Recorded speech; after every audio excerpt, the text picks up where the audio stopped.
आज एक और प्रैक्टिकल क्वेश्चन प्रैक्टिस करते हैं हम लोग वॉयज अकाउंट का। ये क्वेश्चन है SS Kanishka sailed from Calcutta port on 1st February 1990 and arrived at Mumbai port on 31st March 90। तो ये 2 महीने का वॉयज हुआ, पूरा फरवरी और पूरा मार्च, वाया विशाखापत्तनम पोर्ट। तो ये जो कलकत्ता से होकर मद्रास पहुंची, लेकिन बीच में एक और पोर्ट है विशाखापत्तनम। तो यहाँ पे अब 3 पोर्ट आ गया। On voyage number 403 the following goods were loaded. माल जो लोड हुआ ये है 1000 metric ton and 200 metric ton at Calcutta port for Madras port and Visakhapatnam port respectively. तो कलकत्ता से 2 तरह का माल लोड हुआ, 1000 मीट्रिक टन है वो उतरेगा मद्रास में और 200 मीट्रिक टन है वो उतरेगा विशाखापत्तनम में। Another 500 metric ton were loaded at Visakhapatnam for Madras. और फिर से 500 मीट्रिक टन विशाखापत्तनम में लोड हुआ, वो मद्रास तक जाएगा। द फ्रेट चार्जेस वेयर, अब फ्रेट इस तरीके से है, Calcutta port to Madras port, इसमें ₹600 पर मीट्रिक टन। नेक्स्ट है Calcutta port to Visakhapatnam port, ये 500 पर मीट्रिक टन। और है Visakhapatnam port to Madras port, ये है 400 पर मीट्रिक टन। तो अगर इसी के थ्रू हम लोग फ्रेट का कैलकुलेशन कर लें तो देखिए वो बताते हैं फ्रेट का कैलकुलेशन करके किस तरीके से किया जाएगा कैलकुलेशन। देखिए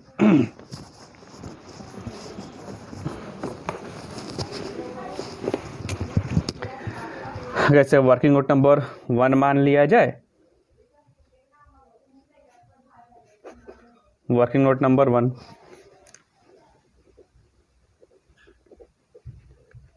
कैलकुलेशन ऑफ फ्रेट।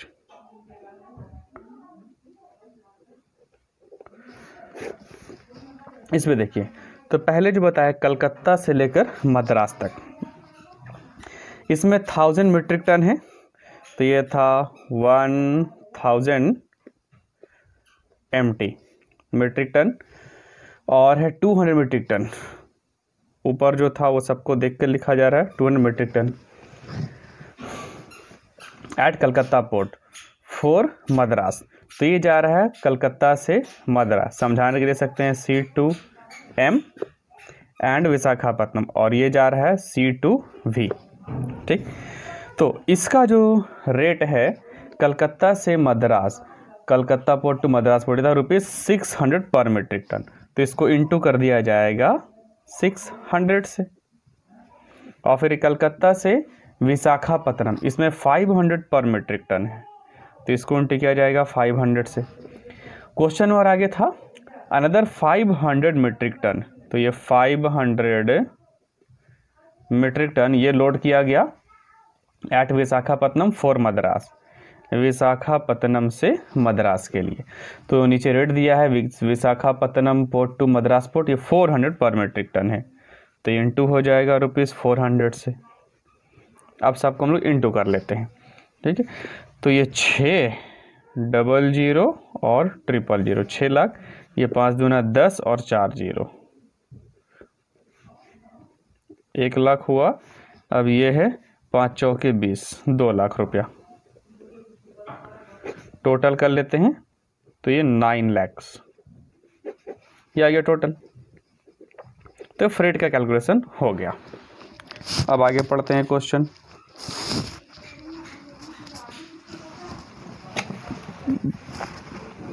क्वेश्चन में आगे है the freight is subject to 10% primage. तो फ्रेट में जोड़ देंगे हम लोग 10% प्राइमेज, मतलब जो 9 लाख रुपया था उसका 10% 90,000 ऐड हो जाएगा, 5% एड्रेस कमीशन एंड 2.5% ब्रोकरेज। तो फ्रेट में ये 3 चीज़ें हैं, 10% प्राइमेज है, 5% एड्रेस कमीशन है और 2.5% ब्रोकरेज है। तो सब तो हम लोग कैलकुलेशन करके निकाल लेंगे। The freight was insured at 1/2 यानी 0.5%।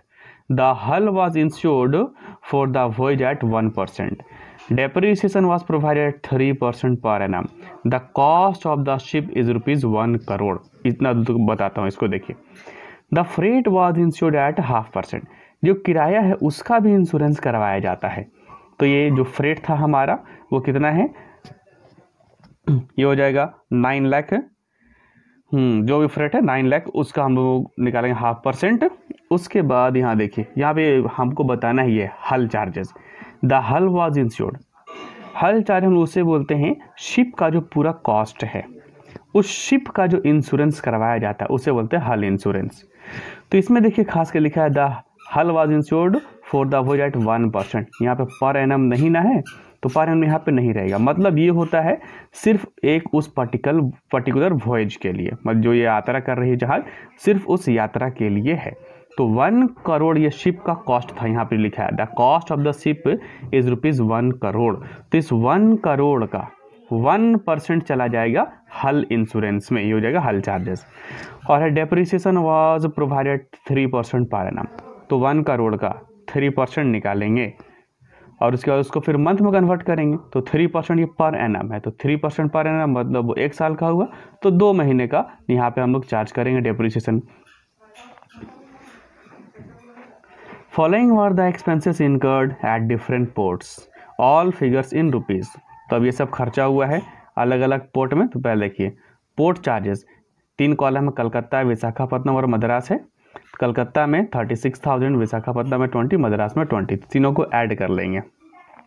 तो 2, 2, 4, 3, 7, 76,000 ये हो जाएगा। उसके बाद कोल, कलकत्ता में 1 लाख, विशाखापट्टनम में 30,000 और मद्रास में कुछ भी नहीं। फिर है कैप्टन्स कंटिजेंसीज। तो कैप्टन्स का जो कंटिजेंसीज है वो तीनों पोर्ट में अलग अलग 7,000, 2,000, 10,000 है।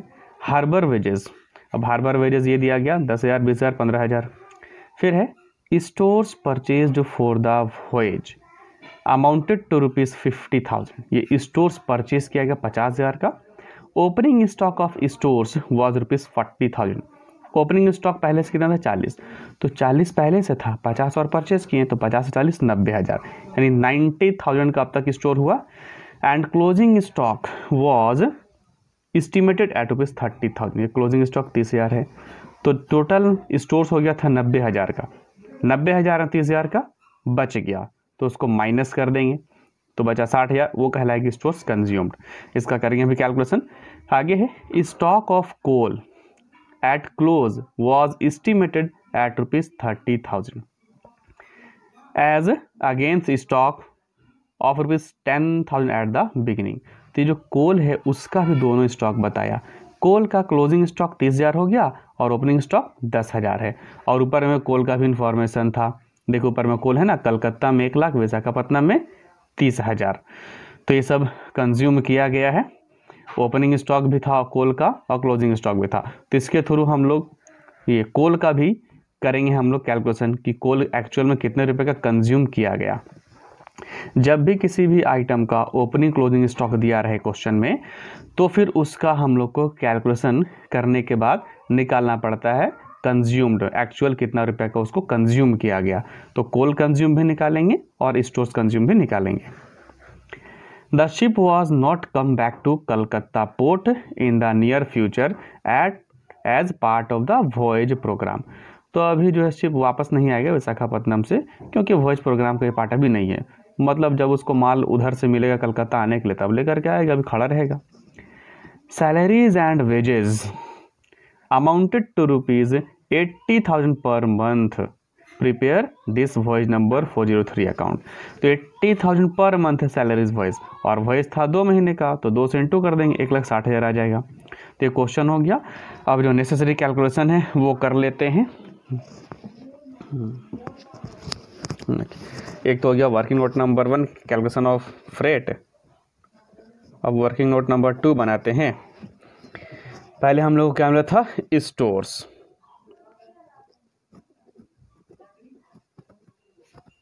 तो कैलकुलेशन ऑफ स्टोर्स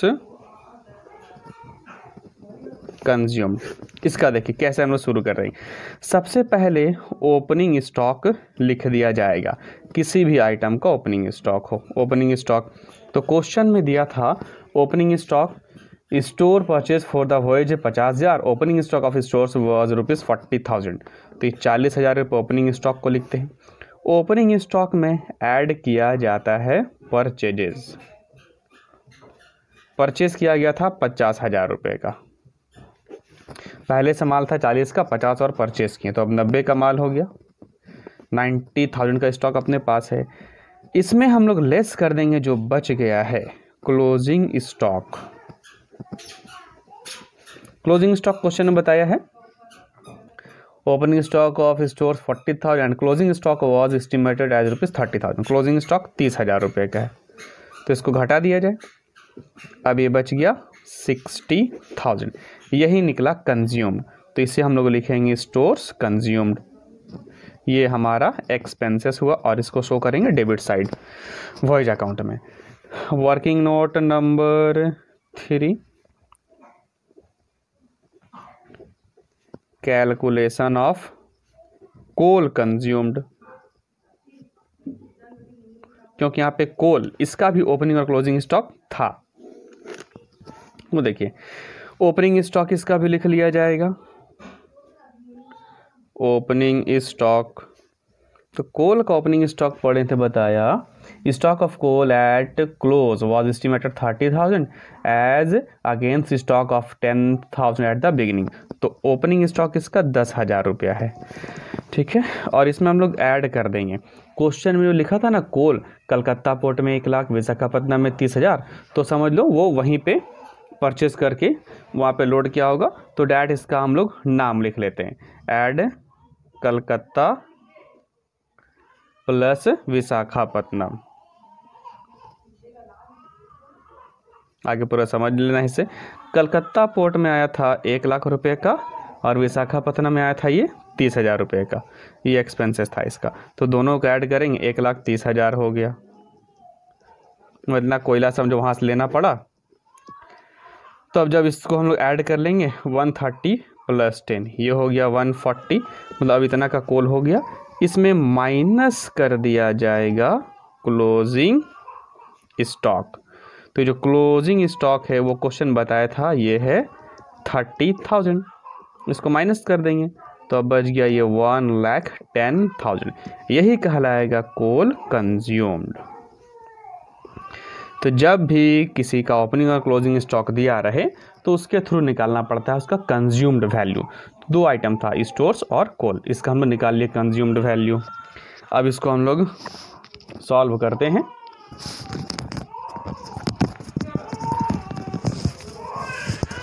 अब बनाया जाए वॉयज अकाउंट। तो ये बुक किसका था, SS कनिष्का। तो लिख सकते हैं हम लोग हेडिंग पहले, in the books of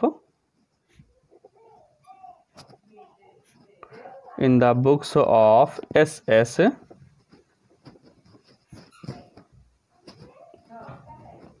Kanishka.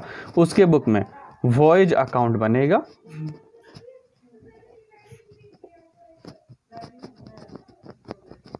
Voyage account, और इसमें लिखा जाता है वॉयज नंबर क्या है। इस क्वेश्चन में वॉयज नंबर है तो उसको नंबर लिखेंगे, नहीं रहेगा तो वहाँ पर डैश करके छोड़ देंगे।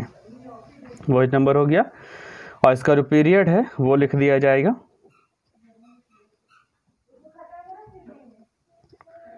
ये था 1 फरवरी 1990 टू 31 मार्च 1990। ये लिख दिया कि इसका हम लोग पीरियड लिख लिए।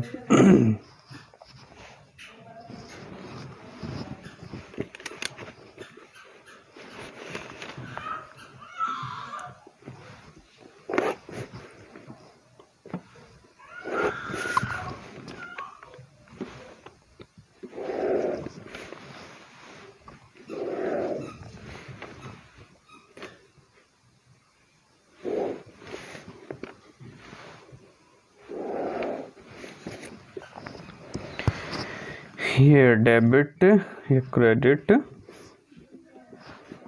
यहाँ पार्टिकुलर्स,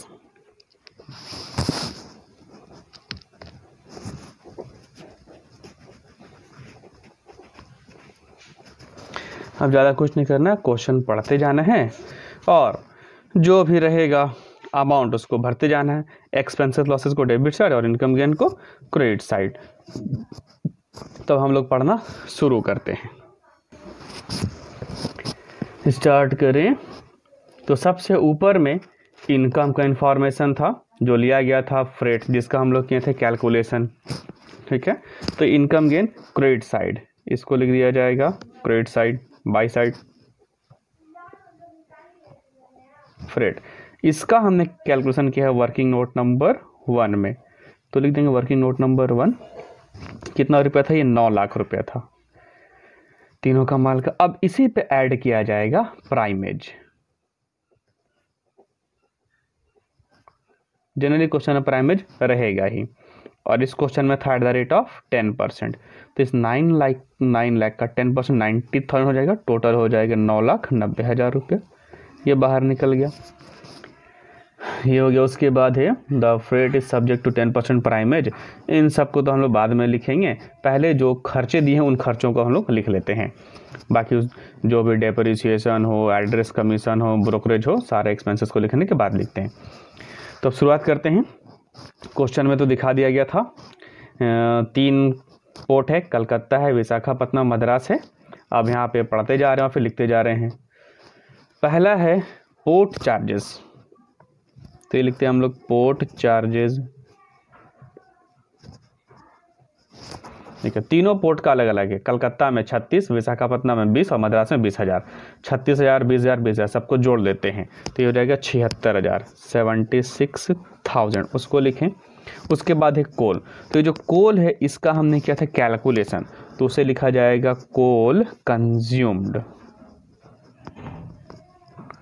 और इसको लिख देंगे वर्किंग नोट नंबर। कहाँ पे हमने किया है, क्योंकि कोल कंज्यूम वर्किंग नोट नंबर 3 से है, तो 3 से लिख देंगे। और ये इसका निकला था कोल कंज्यूम 1,10,000 रुपया, तो उसको लिख देते हैं 1,10,000 रुपया। उसके बाद है कैप्टन्स कंटिजेंसीज, तो कैप्टन का जो कंटिजेंसी है वो हम लोग लिख लेते हैं।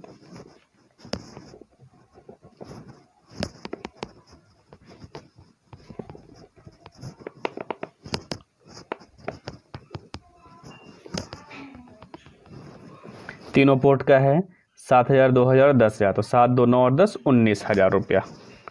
इसको लिख लिया जाए 19,000। नेक्स्ट है harbour wages,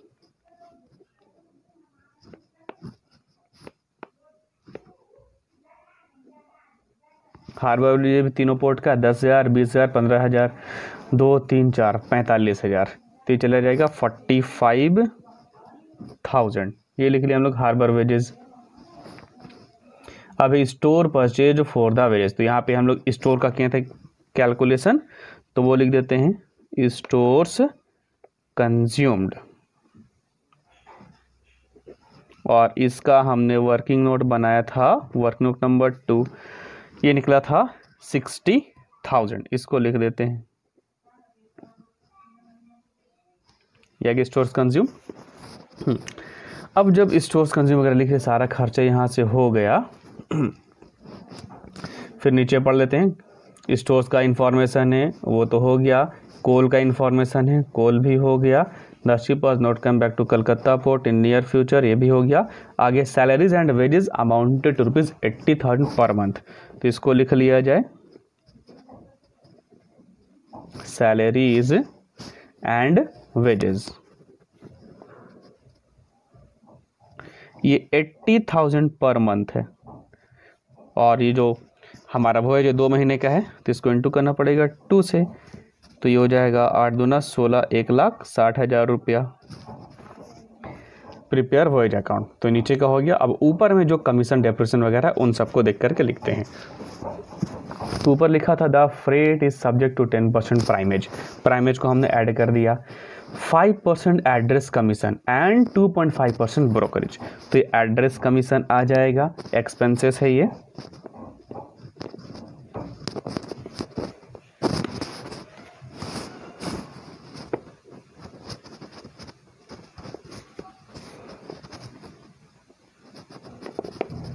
address commission at the rate of 5%, और ये फ्रेट के ऊपर था। तो हमारा जो फ्रेट ये कहलाएगा।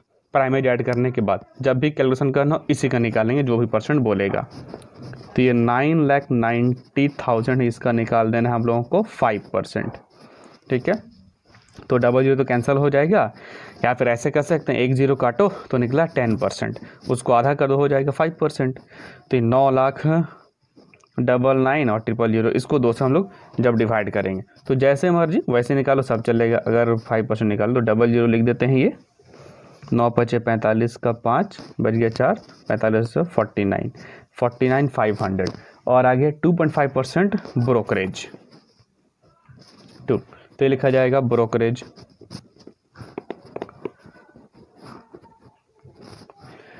ब्रोकरेज में है 2.5%, तो 2.5% किस अमाउंट का, ये जो 9,90,000 है इसका ही निकालेंगे 2.5%। तो देखो 2.5% कैलकुलेशन करके निकालो, नहीं तो फिर ऐसे भी हम लोग यहाँ से हेल्प ले सकते हैं। ये 5% है, उसका आधा हो जाएगा 2.5%, तो इसको आधा कर दिया जाए, 2 से इसको डिवाइड कर देते हैं। 2 दूना 4, 2 चौके 8, 1 बचा 15, 2 सत्ते 14, 1 बच गया 10, 2 पचे 10, 0, 24,750 रुपया ये हो गया। आगे they the freight was insured at 1/2%, तो जो फ्रेट है वो इंश्योर्ड भी है 0.5% से, तो अब इसका इंश्योरेंस जाएगा, तो फ्रेट इंश्योरेंस इसको लिखा जाएगा।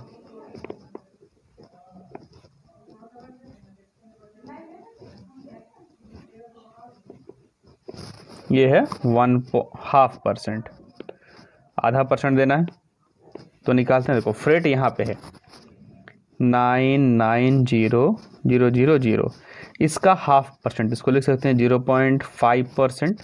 ठीक है, तो ये देखो हम लोग 5% यहाँ पे निकाले हैं ना, तो उसी को अगर 1 0 काट निकल ले 0.5% निकाल लेना, सॉल्व कर लेना, तो 1 0 घटाते हैं 4950, ये हो जाएगा इसका फ्रेट इंश्योरेंस 4950।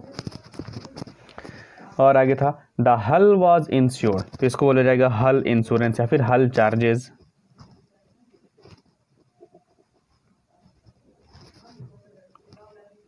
तो हल इंश्योरेंस का लाया उस पर्टिकुलर वॉयज के लिए उस जहाज का इंश्योरेंस, तो उसके लिए जहाज का कॉस्ट चाहिए, तो इसका आगे लिखा था cost, the cost of the ship is ₹1 crore, तो 1 करोड़ का निकालना है हम लोगों को 1%।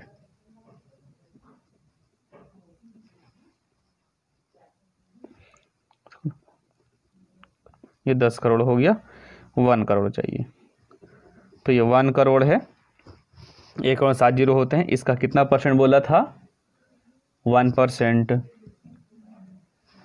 इसका निकाला जाएगा 1%, तो 1% में 2 0 तो कैंसिल हो जाएगा, तो बचेगा 5 0, मतलब 1 लाख रुपया लग गया हल इंश्योरेंस में। उसके बाद है, और यहाँ पे 1% था, पर एनम नहीं था, इसीलिए पूरे 1 करोड़ का, और जहाँ बोलता पर एनम तो फिर इसको मंथ में कन्वर्ट करते हैं। आगे depreciation was provided eight 3% per annum, तो यहाँ पे डेप्रीसिएशन में पर एनम है, तो इसको हम लोग लिखेंगे डेप्रीसिएशन। तो ये शिप का कॉस्ट है 1 करोड़, इसका 3% बताया, तो 3/100, और पर एनम था इसीलिए यहाँ पे मंथ लगाया जाएगा, तो 2 महीना है तो लिखा जाएगा 2/12। तो ये 00 तो कैंसिल हो जाएगा, बचेगा 5 0। अब ये 3 2 जा 6, 6 2 जा 12, 6 दूना 12, 2, तो यहाँ पे जो है 1 लाख, उसको 2 से डिवाइड करें तो निकलेगा 50,000, ये हो गया इसका डेप्रीसिएशन, जैसे उसका आधा हो गया डेप्रीसिएशन हो गया। उसके बाद the cost of ships, the following were the expenses incurred at different ports, सारा एक्सपेंसेस हम लोग ये सब लिख चुके थे, तो अब ये जा करके सारा आइटम हो गया, कुछ भी आइटम छूटा नहीं। अब इसमें देखिए एक चीज़ ध्यान रखना है कि हम लोग यहाँ पे लिखते थे ना बाई साइड क्लोजिंग स्टॉक, तो क्लोजिंग स्टॉक यहाँ पे 2 आइटम का था, एक था ये स्टोर्स का और एक था कोल का। तो चूंकि हमने स्टोर्स और कोल दोनों के क्लोजिंग स्टॉक यहाँ पे लेके एडजस्ट कर दिया, तो क्लोजिंग स्टॉक हम लोग यहाँ पे एडजस्ट कर लिए और फाइनल अमाउंट जो आया उसी को हम लोगों ने यहाँ पे लिखा है कोल कंज्यूम। तो इसमें क्लोजिंग स्टॉक भी एडजस्ट हो गया, मतलब माइनस हो चुका था, और यहाँ पे भी स्टोर्स कंज्यूम में क्लोजिंग स्टॉक माइनस हो चुका है। तो यहाँ जो हमने क्लोजिंग स्टॉक माइनस किया, मतलब क्लोजिंग स्टॉक का ट्रीटमेंट हमने कर दिया, हमने उसको लिख दिया, तो दोबारा यहाँ पे अब नहीं लिखना है। क्लियर? तो ऐसा हम लोग कब लिखते क्लोजिंग स्टॉक? जब यहाँ पे हमने कैलकुलेशन नहीं किया होता और क्लोजिंग स्टॉक को माइनस नहीं किया होता तब। तो अब यहाँ पे क्लोजिंग स्टॉक नहीं आएगा। क्यों नहीं आएगा? क्योंकि उसको हम लोगों ने एडजस्ट कर लिया कैलकुलेशन में। तो इसको ध्यान रखना, ऐसा नहीं कि दोबारा वहाँ पे लिख देंगे। ऐसा कब लिखते? तो सिचुएशन ये हो सकता था, जैसे कि ये जो ओपनिंग स्टॉक है और परचेज है, तो टोटल 90,000 का हो गया स्टोर्स। अगर हम स्टोर्स यहाँ पे लिखते 90,000, किधर गया, यहाँ पे स्टोर 90,000 लिखते, तब क्लोजिंग स्टॉक 30,000 इधर लिखते, तो 90 में 30 माइनस होता तो ऑटोमेटिक 60 बचता। तो इस चीज़ को याद रखना है। सारा आइटम कंप्लीट हो गया। अब इसको बंद किया जाएगा इस अकाउंट को। तो जब टू साइड कम पड़ेगा, तो जनरली टू साइड ही घटेगा, तो इसे हम लोग बोलते हैं नेट प्रॉफिट, और ये ट्रांसफ़र कर दिया जाता है TFF2 general profit and loss account में, जनरल P&L अकाउंट। इसको क्लोज कर देते हैं। टोटल करते हैं, इधर तो वही रहेगा 9,90,000।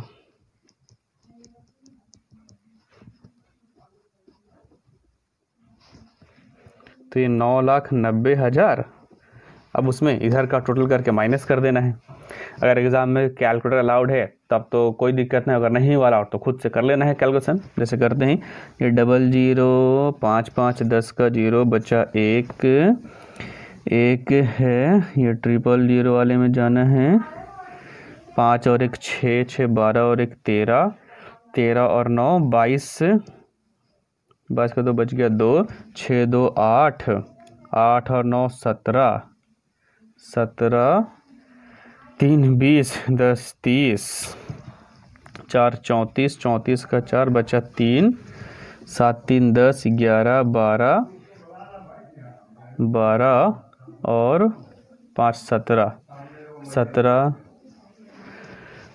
6 23 23 6 29, ये 30 33 2 35 35 और 4 35 39 44 का 4, फिर से बच गया 4 4 और 1 5 1 6 4 10 और 1 11।